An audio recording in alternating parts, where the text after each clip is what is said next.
Good day, viewer. I welcome you to another interesting time with Gloria. I want to appreciate you for your support so far. Thanks for always viewing and for liking the videos. Thank you for subscribing to this channel. You are appreciated. And yes, it's another interesting time, another educative episode on History with Gloria. Today, we shall be taking a unique journey to Kwara State. Guess which city in Kwara we are considering? Yes, we'll be examining the history of the capital city of Kwara State, known as Ilorin. Ilorin is a Nigerian city with a long and rich history. Ilorin is situated in north-central Nigeria and predominantly a Yoruba-speaking city. Ilorin gained prominence in the late 1800s. It was a significant northern province of the Oyo Empire, which was active between the 15th and early 18th. Thanks to its strategic location between Savannah and Forest region of present-day Nigeria and its connection to the Oyo Empire by the 18th, the city of Ilorin was renowned for trade in horses, agricultural produce, and crafts such as lantana stone beads, textiles, and pottery within the Yoruba Edo world and across West Africa. Ilorin also served as a trading hub for enslaved people.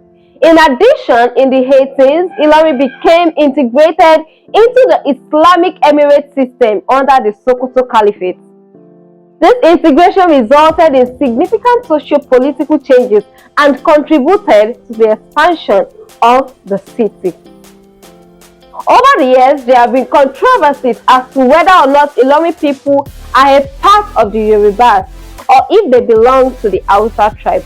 But one prominent fact is that their cultural heritage and social structure today are reliant on the premise that they share paths with the two tribes. These facts range from the cultural beliefs of the Ilorin people carved from the Yorubas and the Hausas, and they have their origin in the two parties. However, history has it that Ilorin was founded by the Yorubas and existed until the Hausas, known as the Northern Protectorate, took control of the area and spread Islam to the Ilorin people.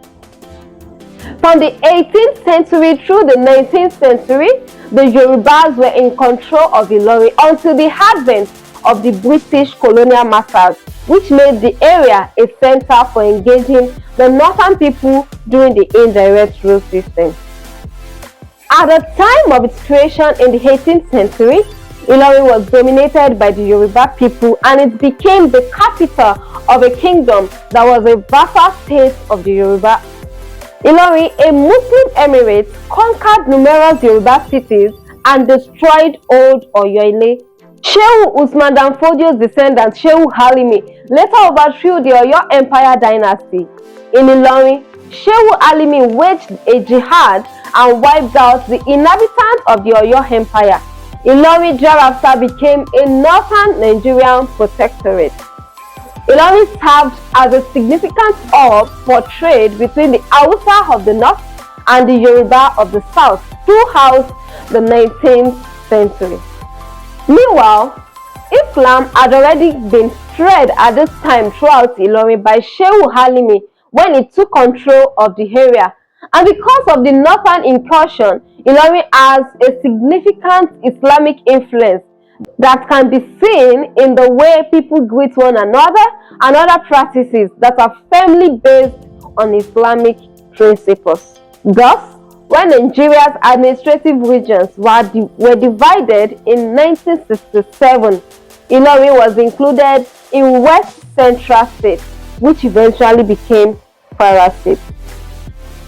As a result of the consistent migration of people in this area, Ilorin is now dominated by both the Yorubas and Hausas, with Yoruba as the predominant language and Hausa as the second most popular language.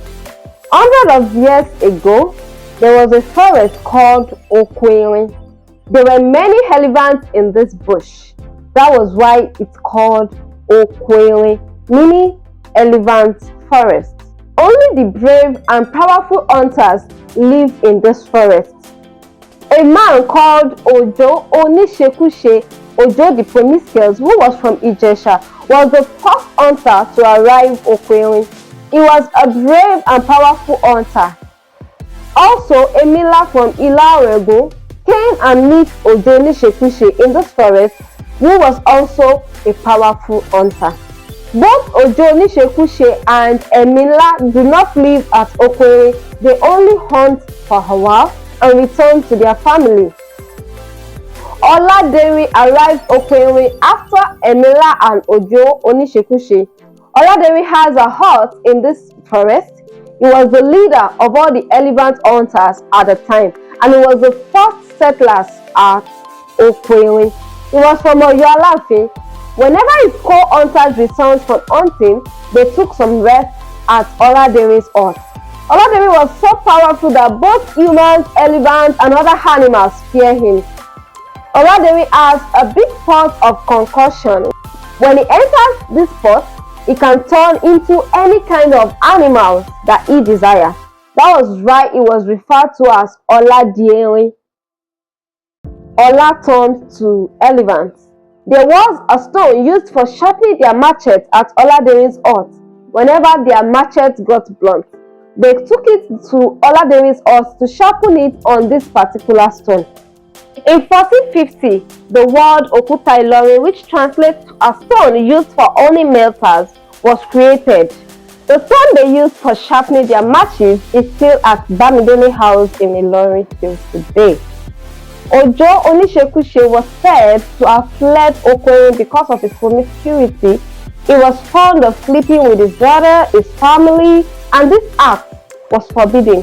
When he was caught, he had to flee Okwewin.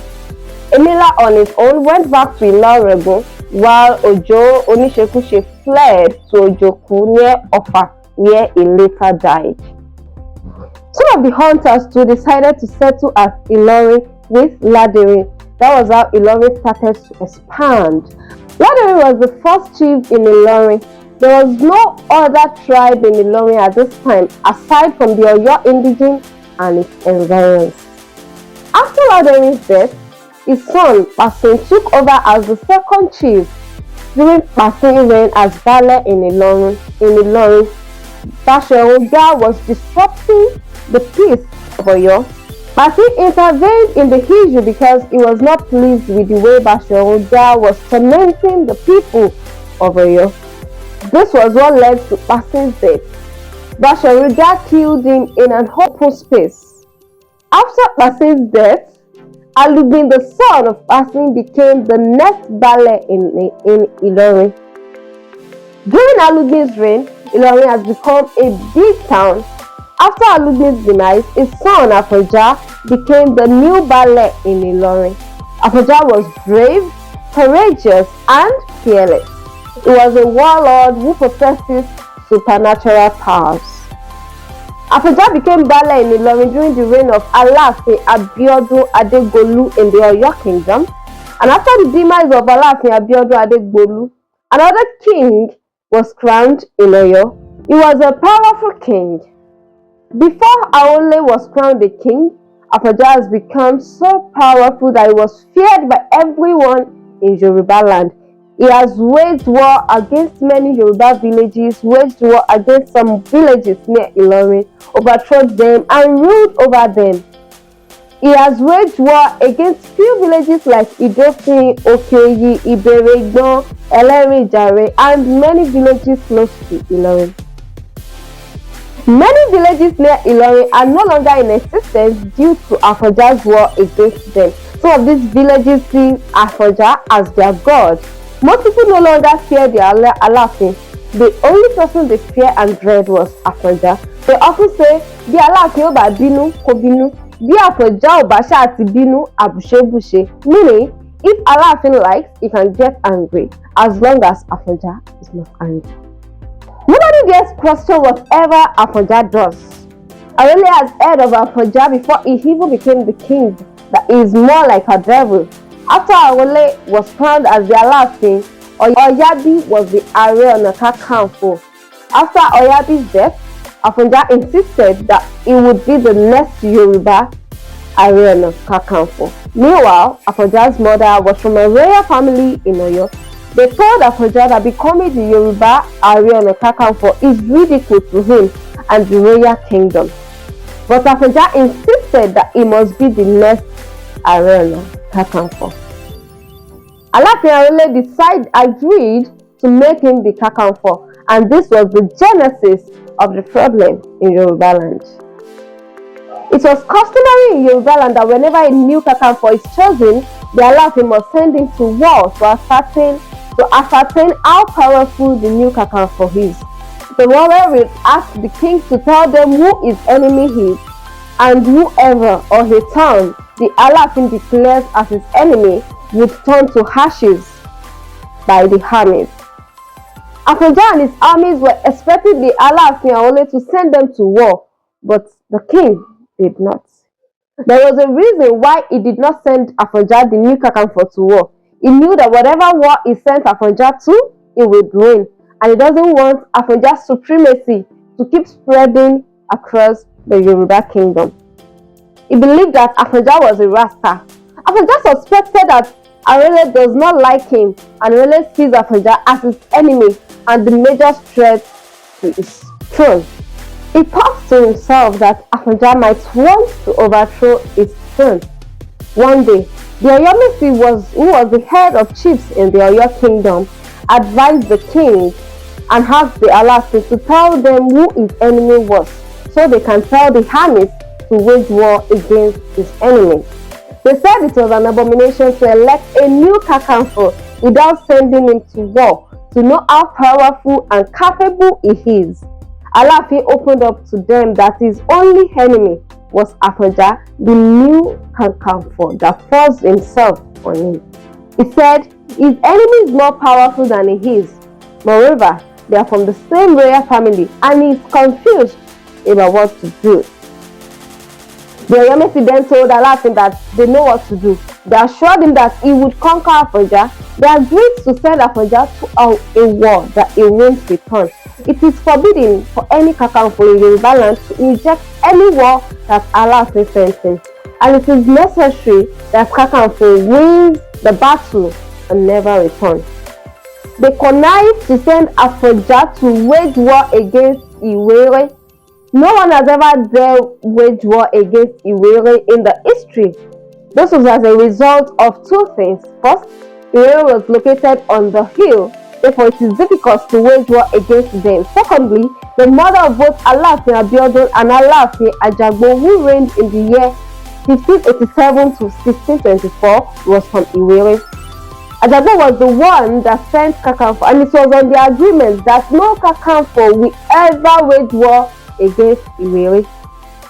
They believed that if Afonja wages war against Iwere, he would be killed. Peradventure, he won at Iwere. Another plan was for the Oyo armies to kill Afonja on their way. Their plan was not to disclose to Afonja that he is waging war against Iwere. They planned to lure him to the battlefield before telling him that Aláàfin wants him to wage war against Iwere. One of Afonja's loyalists went to him and disclosed their plans to get rid of him.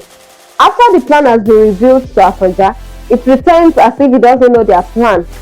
On the day he was to go for the war, he was set with his army to do the order of the Aláàfin. The Arole's armies were leading him to Iwere. When they got to Iwere border, Afonja waged war against Aláàfin Arole armies and he killed them all. Afonja returned to Oyo with his armies. When he got to Oyo border, he sent a message to Aláàfin that their secret has been opened. He said the king should commit suicide or he, Afonja, would wipe out his entire family. The Aláàfin knew he has no option than to do Afonja's wish. He went into his room and brought out a pot with 6 arrows in it. He shot 1 arrow to the east, 1 to the south, 1 to the north, and 1 to the west. He started to curse the entire Yoruba race with strong incantations as he shot the arrows. Part of his curse was that the Yoruba will never agree on one thing and they will never love one another. He said the Yorubas would become slaves under the tribes they have ruled over. And whenever the Yorubas helped, we always pay them back with evil. After all the curses, Alaafin lifted the pot and smashed it. The pot broke into pieces.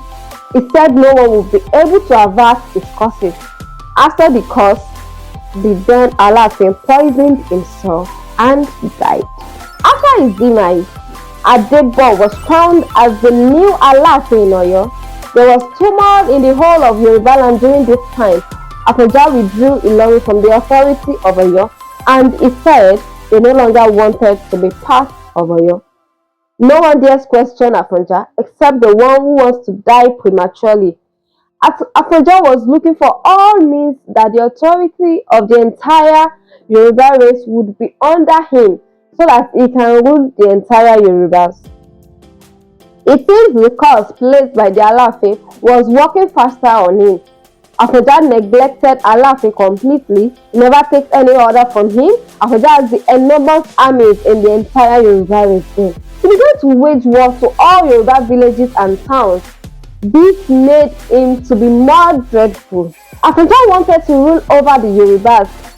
He then sent for a man called Alimi, who was a Fulani man and Hafa from the north, to be the herbalist who will fortify him with more supernatural powers. While Alimi was coming to Ilorin, he came with his entourage, who are Hausas, to settle with him at Ilorin in order to achieve his aim. Sholagberu also came and settled at Okesuna in the outskirts of Ilorin. Afonja was ruling over them.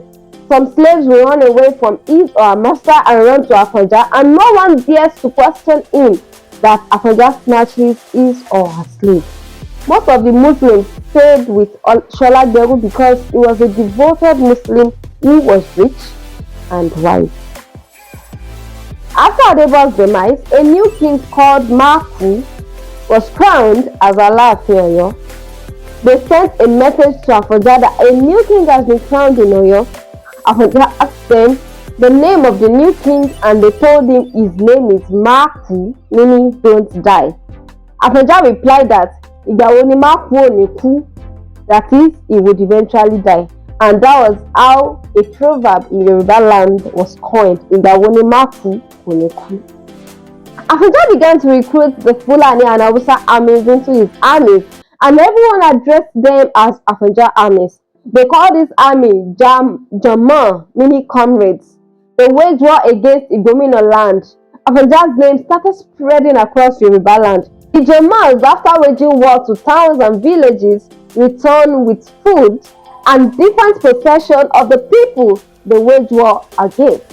They were increasing in numbers as time goes on. Whenever they don't go to war, they torment the people of Ilorin by stealing their livestock. These Fulani armies were so enormous that Afonja himself don't know their numbers. No one dared to report this German army to Afonja. At the time, Fagbo, who was the Baale of Jabata, confronted Afonja that his Jamo were disrupting the peace of the people, and if he is not taken, the Fulanis and the Hausas he was shading will destroy Ilorin. Afonja sent for Alimi to consult for him if what Fagbo said was actually true. Alimi told him that the Fulanis and the Hausas were God sent to assist him. He said the Yorubas were planning to destroy Ilorin. Afonja was so furious, he wanted to kill Fagbo, but Fagbo quickly ran for his life. This issue led to a quarrel between Afonja and his friend Sholagberu because he advised Afonja to send his Hausa and Fulani armies out of Ilorin because Alimi is a hypocrite and he has compromised. Fagbo vowed to support Afonja on this. He also told Afonja that Alimi has hypnotized him. Afonja was happy that he has nothing to fear because he has more than enough army. At the time, war broke out between Afonja and Alimi, his close friends. Afonja sent for Onikoyi and some other warriors to come and assist him, but they denied his request. He sent for Sholagberu at Okesuna, but he did not answer him. He said he started it alone, so he should finish what he has started. Before Afonja knew what was happening, the war he was preparing for was already with him. They started to shoot their arrows at him. The arrow found on Afonja's body was more than 500,000. Afonja died standing on his foot. They were scared to move close to him, thinking he might be performing some magic. The arrows were all over his body, that there was no space on his body without an arrow. It was the arrows that did not allow Afonja to fall. The brave one amidst them moved close to him and shot him another arrow. It was then that it was certain that Afonja is dead. All the Yoruba armies fled, no one to render assistance to Afonja. They eventually took Afonja's corpse and burnt it, after which Alimi went to Afonja's compound and lured them that there was a little misunderstanding between him and his friend Afonja, that he was very sorry for what happened. Alimi rebuilt Afonja's house, took the post of Baale away from Afonja's family, and became a Baale.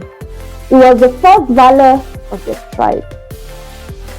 Alimi later killed Shola Gberu, that said he is not interested in the war between Afonja and Alimi.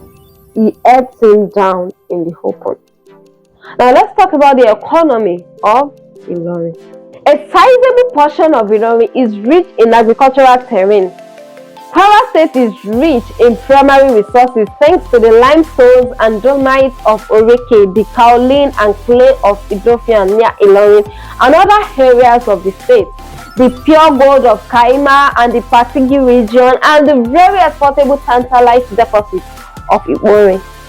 Ilorin has a major market for livestock, hides, and poultry, as well as for locally grown products such as yams, cassava, maize, sorghum, millet, rice, peppers, and peanuts.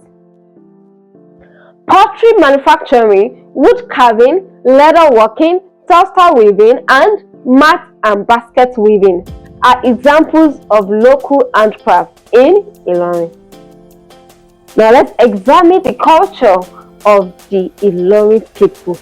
The majority of the population's attire reflects the overwhelming influence of Islam as a religion in Ilorin. In Ilorin, men cover their heads with a turban and wear jalabia. The majority of the ladies in Ilorin dress in long gowns and cover their heads with scarves or hijab. Their attire presents them as moral and religious individuals. This is why Ilorin is known as Ilu Afa, that is the town of Islamic scholars, because it has a vibrant Islamic culture that has assimilated with the local culture. This may be seen in the Arabic and Yoruba that are combined in the traditional folklore and traditional music of Waka. A significant part of conveying the history of Ilorin, which also incorporates philosophical messages and moral beliefs, is done through folklore and Waka music. In Ilorin, there are several joyful events that held throughout the year, including the Yawo Dancers Festival. Even though they are traditional celebrations, the majority of the festivals held there as a religious bent.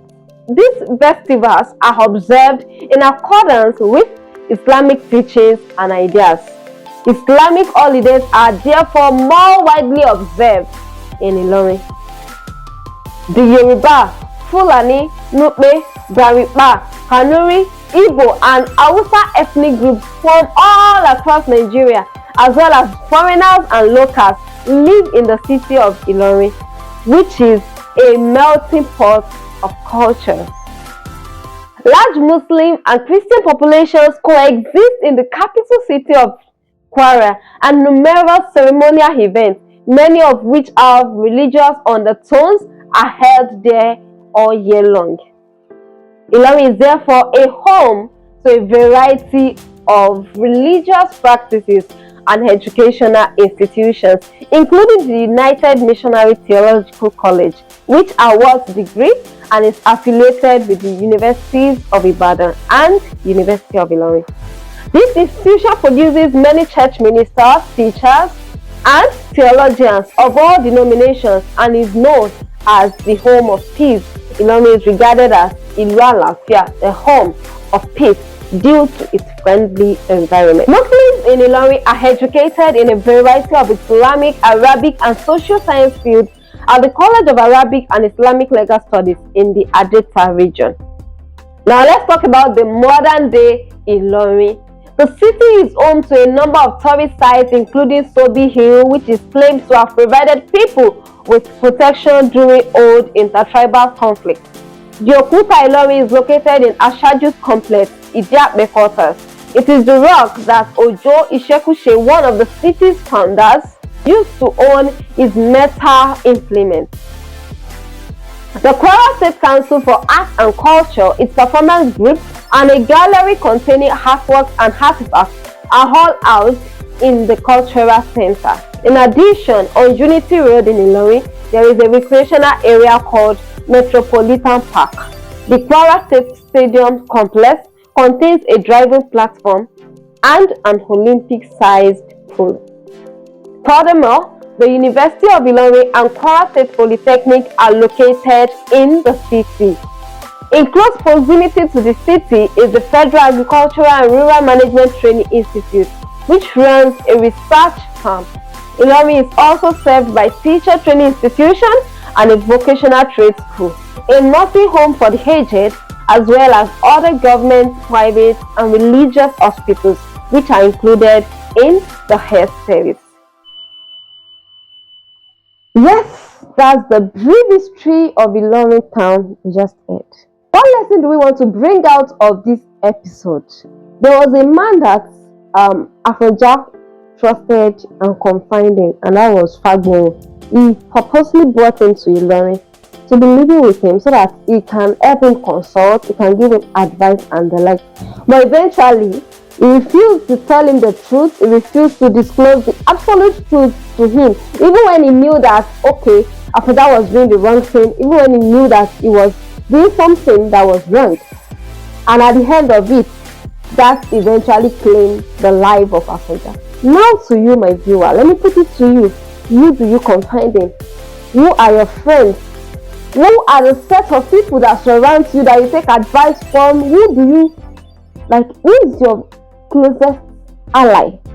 Someone that you depend on, someone that you take advice from in times of trouble. Who do you want to? Is it someone that can save you, or someone that would give you a wrong advice and will eventually lead you to your ruin? So this day I put this to you, my viewer. Check around, look around you. Who do you call your friends? Who are your allies? Who do you confide in? Who are your confidants? Think about this and make the right choice today. And this is where I'll be drawing the curtain of today's episode. It's nice having you on this channel. I love you.